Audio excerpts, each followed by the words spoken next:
Hello guys, today I'm going to tell you about that CoW protocol token. Now before we start the video, let's hear my legal disclaimer. This video is only for educational purpose. Do your own research for the investing. According to the website, CoW protocol is a decentralized exchange DEX aggregator that uses an innovative batch auction system to find users better prices and protect them from predatory trading tactics. It operates as a MetaDex aggregator, sourcing liquidity from multiple DEXs and private market makers to find optimal trade routes.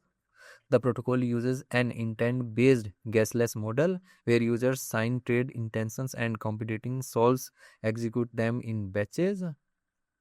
The native CoW token is used for governance of CoW and provides utility like trading fee discounts. CoW protocol project institution rating is 4.2.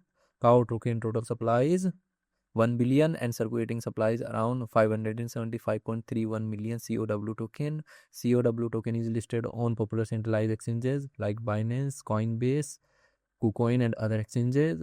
If I share my opinion with you, then this project up to 90% chances is that it is a legit or good project. So guys, don't take my opinion as a financial advice. Do your own research for the investing. Thanks for watching.